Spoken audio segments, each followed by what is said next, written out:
Amis internautes, n'oubliez pas de liker, de vous abonner et de cliquer sur la note de notification pour ne rien rater. Chers internautes de BelTV, heureuse de vous retrouver.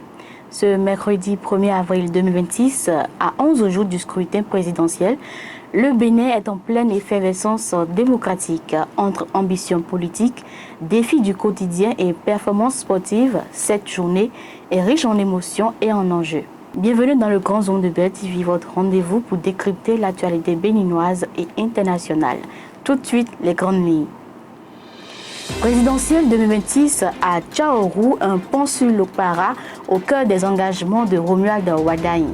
Société, le calendrier des examens 2026 enfin dévoilé. Crise politique au sein des démocrates, une crise interne qui s'invite devant les tribunaux. Économie, report du calendrier d'attribution des espaces au pôle commercial Tokpa Yoyo.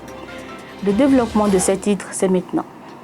Présidentielle 2026 à Tchaorou, un pont sur l'Okpara au cœur des engagements du candidat Romuald Wadagne.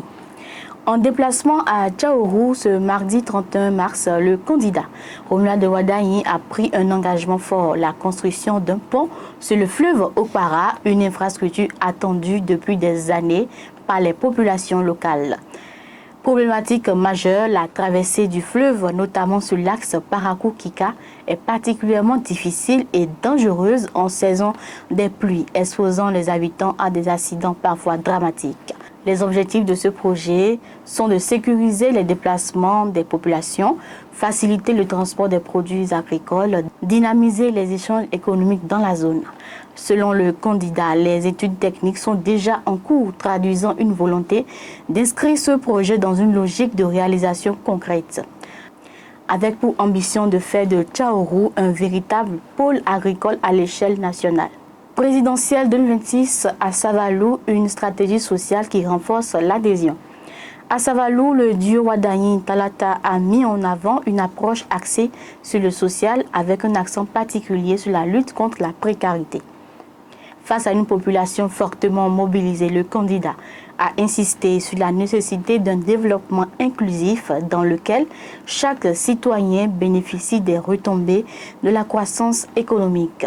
Les principaux axes développés au cours de la tournée, la réduction des inégalités sociales, l'amélioration de l'accès aux soins de santé, le développement des infrastructures routières et sociales.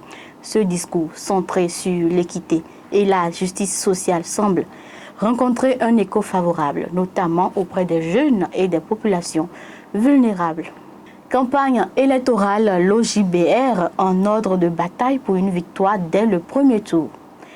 À Djougou, l'organisation de la jeunesse du bloc républicain OJBR a franchi une nouvelle étape dans la campagne en lançant une vaste opération de mobilisation. Plusieurs actions ont été menées lors de la rencontre stratégique, notamment la remise officielle de cahiers de charges aux responsables locaux, la définition d'objectifs précis de mobilisation, le renforcement de la stratégie de proximité. Le coordonnateur national Nourou Mobida a appelé les militants à un engagement total sur le terrain, insistant sur la capacité de l'organisation à couvrir l'ensemble du territoire. L'objectif est clair, assurer une victoire nette du duo Wadagne Talata dès le premier tour. Société, la journée du 6 avril, déclarée férié, chômé et payé. Le calendrier des examens et concours 2026 dévoilé. Dans un communiqué officiel, le gouvernement béninois a annoncé que la journée du lundi 6 avril 2026 est déclarée férié, chômé et payé sur toute l'étendue du territoire national, permettant aux fidèles chrétiens de célébrer la Pâque dans la sérénité. D'un autre côté, le gouvernement a officiellement fixé les dates des différents examens scolaires et universitaires ainsi que des concours de recrutement pour l'année 2026. Au programme, le CEP se déroulera du 1er au 4 juin en session normale, le BEPC du 8 au 10 juin 2026 et le baccalauréat du 15 au 18 juin 2026. Au niveau de l'enseignement supérieur, l'examen de la licence nationale se déroulera du 30 septembre au 16 octobre 2026 et le master du 29 octobre au 13 novembre 2026. Un calendrier dense qui jalonne l'année scolaire et universitaire. Crise politique au sein du parti Les Démocrates. Une crise interne qui s'invite devant les tribunaux. La situation interne au sein du parti Les Démocrates continue de se tendre à l'approche de la présidentielle. Une plainte a été déposée au tribunal de première instance de Cotonou pour contester la désignation de Nourenou Atchadé comme président du parti. Demande du plaignant, annulation de cette désignation, interdiction pour l'intéressé d'agir au nom du parti. Après une audience brève, le dossier a été renvoyé au 14 avril 2026, soit 2 jours après le scrutin présidentiel.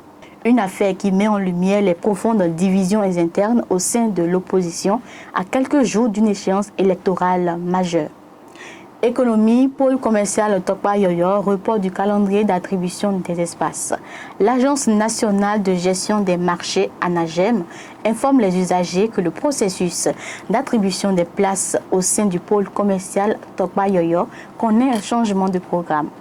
Le calendrier d'attribution initialement prévu est reporté. Les nouvelles dates ainsi que les modalités de reprise seront communiquées ultérieurement. L'ANAGEM réaffirme sa volonté de poursuivre la modernisation et la gestion efficace des espaces marchands, un réajustement logistique qui appelle à la patience et à la compréhension des acteurs concernés. Incendie au centre commercial ENA de l'UAC, la FNEB dénonce une situation inadmissible.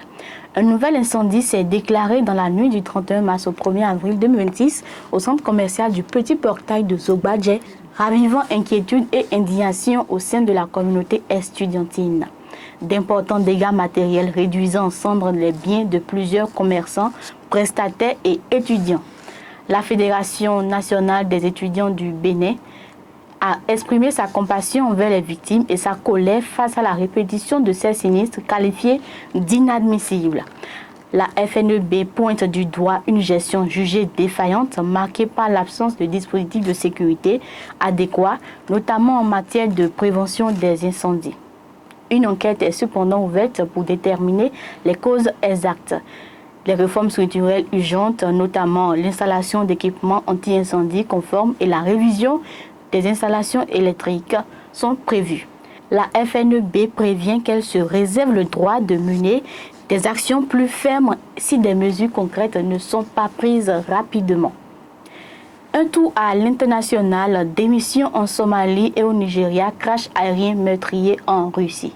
Le président de l'État du Sud-Ouest en Somalie a annoncé sa démission après la prise de contrôle de la ville de Baidoa par les forces fédérales, ouvrant une période de transition politique. Au Nigeria, le ministre des Affaires étrangères a quitté ses fonctions conformément à une directive présidentielle dans le cadre des préparatifs des élections générales de 2027. En Russie, un avion militaire de type AN-26 s'est écrasé, causant la mort de 29 personnes. La piste d'une défaillance technique est privilégiée. Une enquête est en cours. Parlons sport à présent. Le Bénin s'illustre sur la scène internationale. Le sport béninois continue de progresser avec plusieurs performances notables. Au niveau du handball, Sidikou Karimou nommé à une instance mondiale, une reconnaissance internationale. Au niveau du football, double victoire de l'équipe nationale confirmant sa bonne dynamique. Au niveau du wushu, une qualification historique pour les Jeux olympiques de Dakar 2026. Ces résultats témoignent d'une structuration progressive du sport béninois et d'une ambition affirmée sur la scène internationale. Fait divers de cette édition, à Abomey-Calavi, vol avec complicité, une domestique et son complice placés en détention. Le tribunal d'Abomey-Calavi a examiné une affaire de vol impliquant une domestique et son complice. Les faits, une somme importante d'argent et des objets de valeur ont été dérobés. Les accusés ont reconnu leur implication. Des pratiques spirituelles auraient été utilisées dans le cadre de l'affaire. Les deux prévenus ont été placés en détention en attendant la suite du procès prévu pour le 28 avril 2026. En conclusion, ce mercredi 1er avril 2026 nous offre le portrait d'un Bénin à la croisée des chemins à 11 jours d'une élection présidentielle qui s'annonce historique. Entre ambition politique, défis sociaux et performances sportives, le Bénin avance, porté par une démocratie vivante et une jeunesse déterminée. Les prochains jours seront décisifs. Rendez-vous le 12 avril pour écrire ensemble une nouvelle page de l'histoire nationale. Merci de nous avoir suivis et à demain.